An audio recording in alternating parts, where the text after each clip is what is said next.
So hey guys, I just saw the Han Solo movies last night. I'm gonna make this first quick part spoiler free. So I just want to say the movie itself was really good. I liked it. And one thing that I was really surprised with is that all these vehicles and minifigures, they were all in the movie.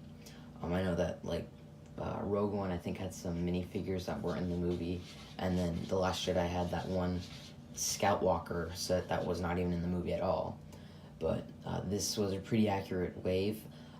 But there is some missing minifigures though, like most of them you've seen in the trailer, like Rio, Val, L3 for sure. That one droid that you see in the trailer is definitely a pretty cool character in the movie.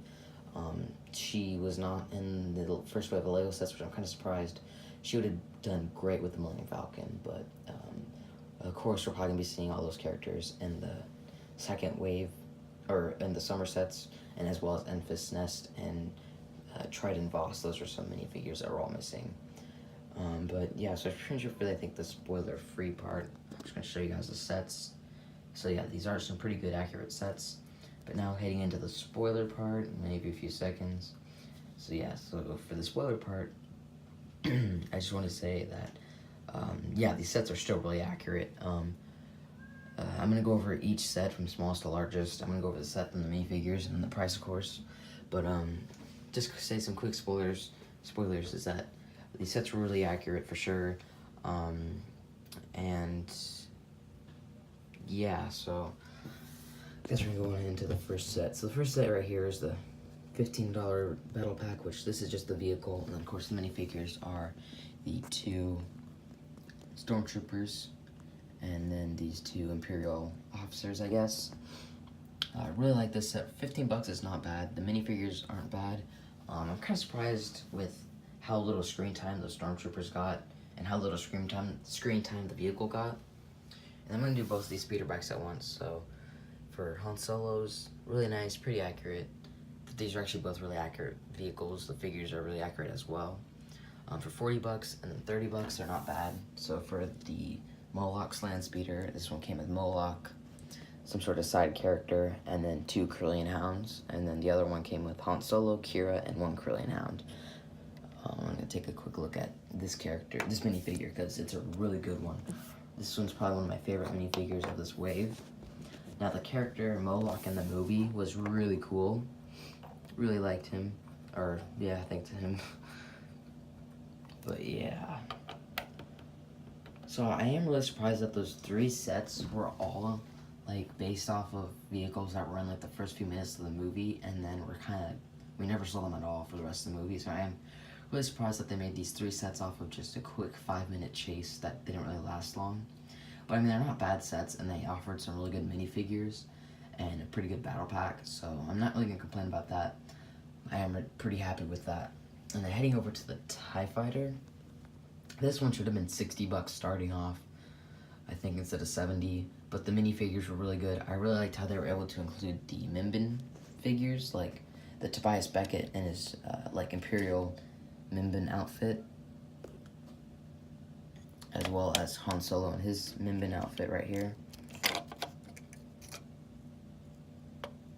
And then, of course, the Mimban Stormtrooper itself, which is a really cool Stormtrooper, actually. Also one of my, 3 favorite minifigures of this wave. And then, of course, you had to have a pilot with a TIE Fighter. So I think that set was pretty good. For 70 bucks, it's not bad, especially for, I think I should have had 5 minifigures for 70 bucks, but whatever. Not bad set, I really liked it.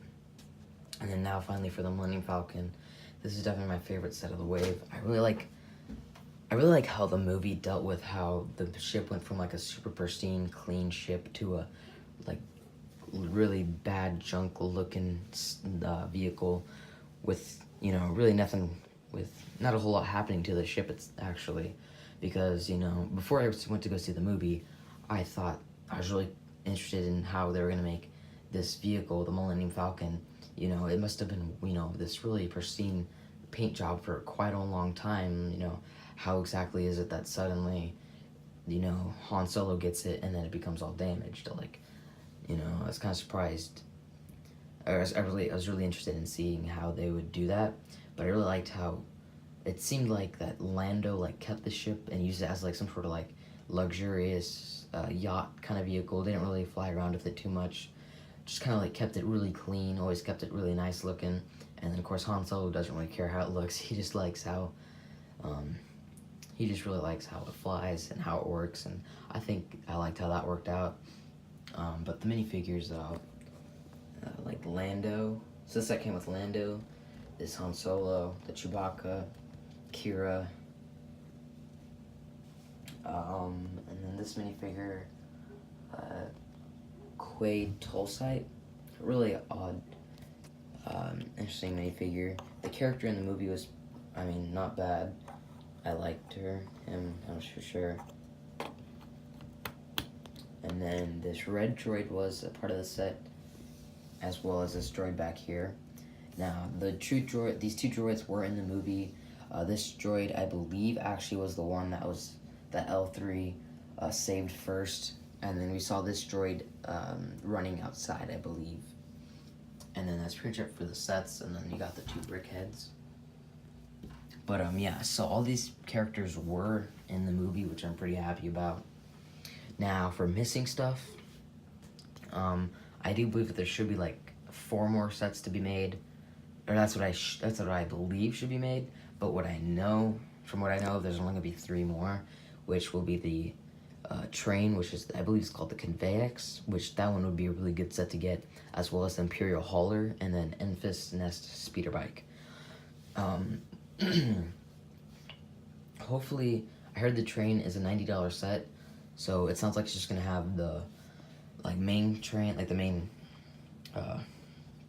first part of the train, and then like a second car, and then that set should come with hopefully 2 of the 2 range troopers, and then probably a regular Tobias Beckett with an alternate face that has the goggles, and then probably a Han Solo that comes with the alternate face of the goggles, and maybe a Chewbacca with the goggles, or no Chewbacca at all, and maybe a Val with an alternate face with the goggles as well, or just Val.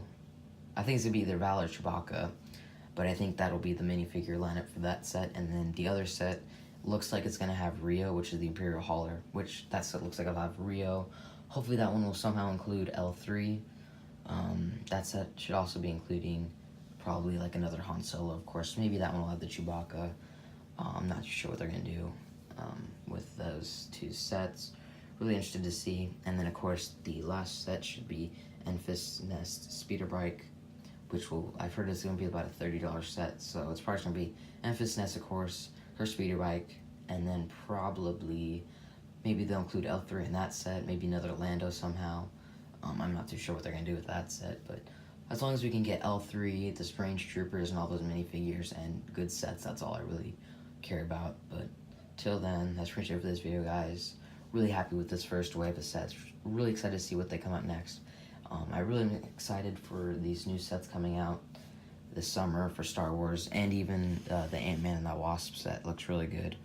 But yeah, so thanks for watching. These are my thoughts on the Han Solo movie and sets. So yeah, that's pretty much it for this video, guys. Thanks for watching, and goodbye.